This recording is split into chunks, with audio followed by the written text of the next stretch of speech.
पंकज राज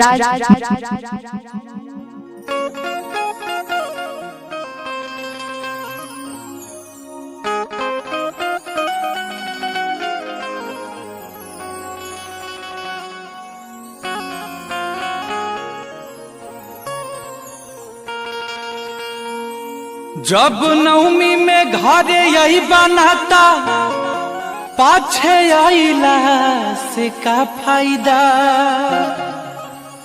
चुनरी माई पे चढ़ाइबा नाता रुपिया कमाइला से का फायदा। अरे पूजे के त पूजे सभे राजा रंग भिखारी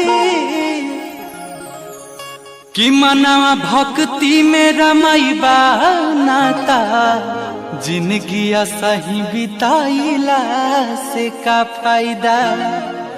नवरात्र चढ़ गइल बा भैया। एक जनी अपना पति के पास फूल लगा के निहोरा करतारी और कहतारी कि ये साल के नवरात्र हमने दोनों जना मिल के कैल जाए। और कैसे कहतारी भैया,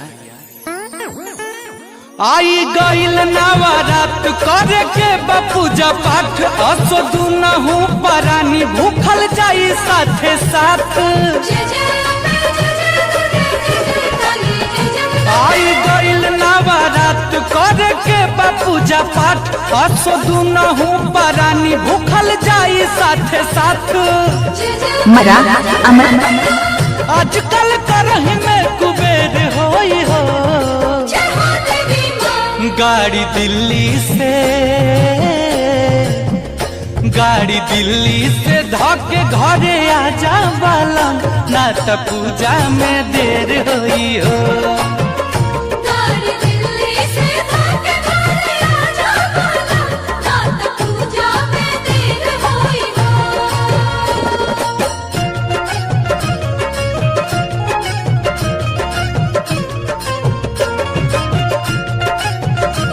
पंकज राज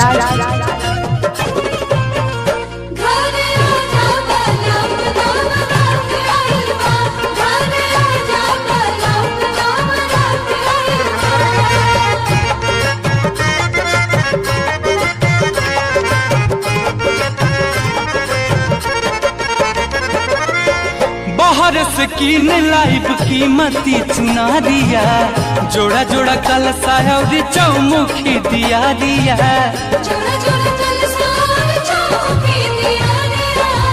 बाहर से कीन लाइब कीमती चुनारिया जोड़ा जोड़ा कलसा और चौमुखी दिया दिया। मरा अमर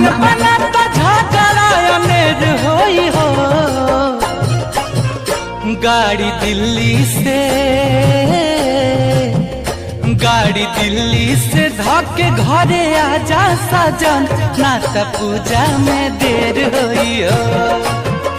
गाड़ी दिल्ली से धोके घरे आजा वाला ना त पूजा में देर होई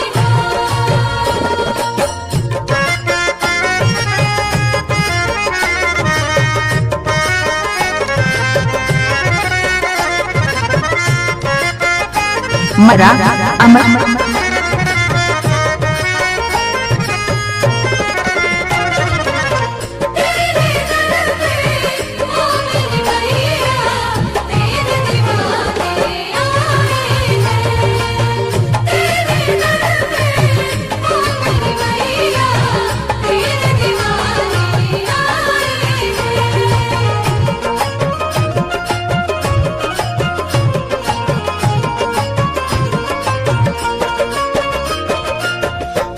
हो सिंगार लइहा करिहा ना कामी लेला तत्काल टिकट पिया पिंटू प्रेमी।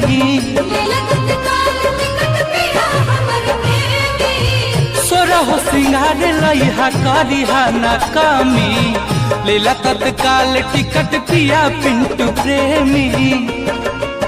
पंकज राज के फिक्र ढेर होई हो गाड़ी दिल्ली गाड़ी दिल्ली से धाके घरे आजा बोलम ना त पूजा में देर होई हो। गाड़ी दिल्ली से भागे घरे आजा बोला रात पूजा में देर होई हो। पंकज राज